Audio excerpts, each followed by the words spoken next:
Yiannopoulos is here with us now. Are we expected to feel sorry for men? Is that what this is? I think it would have been ridiculous until really very recently for any man to make arguments like this. It's certainly ridiculous for anybody of even my generation. But I think with some justification, young men, particularly of 20, do go through life and they don't recognise the world that, for example, feminist campaigners describe. They do experience discrimination in education. They do feel as though schools can be architected against them sometimes. They get whacked on Ritalin for being too boisterous. When they get into the workplace and go and apply for jobs and all the rest of it, they don't have all the same sort of programmes and foundations and extra schemes and all the rest of it. Yes, it would be ridiculous to have made this argument even perhaps half a decade ago, but I don't think it is anymore. Right, but your main claim is about the gender pay gap, that actually that is a myth. And it's not a myth, is it? Yes, even it is today, a myth, yes. Well, it's not a myth according to the figures from the ONS, the Office for National Statistics, because even in November last year, they showed that the gender pay gap for all employees, full-time and part-time, still benefits men by 19.1%. That's their figures. Yes. Well, for full-time employment, just one moment, it was 9.4% less, and that's in April this year. Now, there is a narrow figure that they use too, which shows that hourly earnings in April 2014, with women working for more than 30 hours a week, were actually paid 1.1% more. But that's right. It's just that bracket. And actually, when you get men and women workers in their 40s, 50s or 60s, again, the gender pay gap is in favour of men. So it's a myth. Well, you're right about all of that stuff, but you're wrong about why it's happening. Well, hang on a second, though, because you made the claim in your piece, in your film, that women are not paid, or rather men are not paid more than women, and they are. Well, you have to understand where the figures come from, right? These figures... you must understand. These figures are...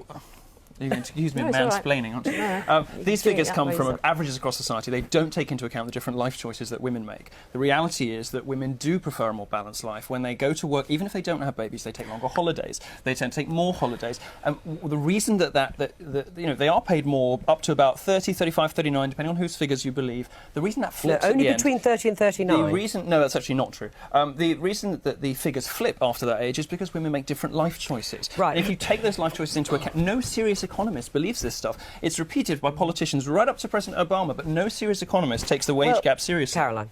Well, I think some of those life choices aren't just a woman's life choice, it's a family life choice, and part of that is determined by who's the higher income earner. So when you get to the point, I mean, look, I had my kids in my 20s, but more people are having them in their 30s and later. You make a decision as a family about who's got the earning power. Now, in a lot of families, the male partner in those relationships, if it's a male-female relationship, is often earning more. So the life choice they're making is based on who's bringing more in.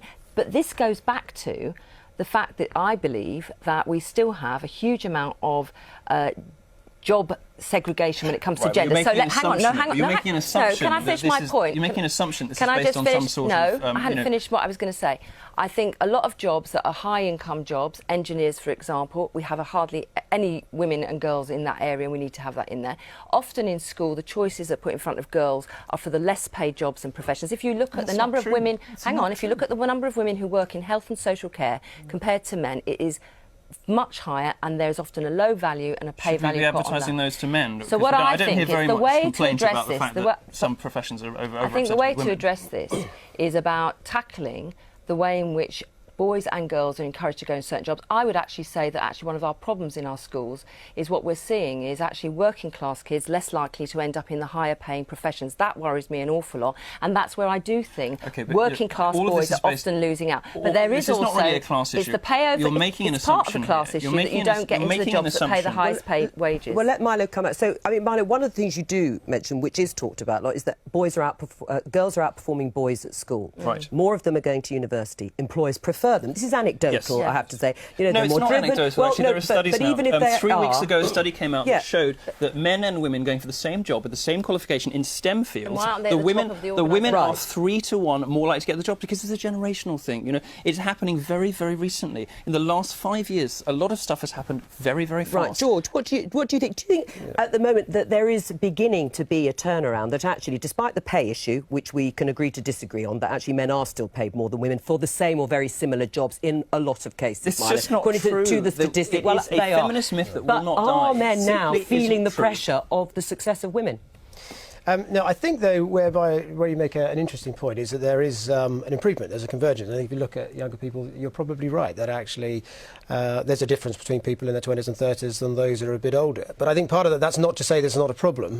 There's still a big problem. We've still only got around 20% of FTSE 100 companies that have got women. Again, this is based on faulty assumptions. I'm sorry to No. interrupt. Well, let me just finish. It's Assumptions. not a faulty, because actually I think what we need to do better at is enabling women to resume a career after they've had a family and Or continue men to take it. climb up. Yes, I know, but because one of the things I think, it's all very well to say, of course, they take a break out of their career to raise a family, but as a country we've got to get much better at enabling them to resume a career and carry on. Whether women have a family not or to be not. overlooked.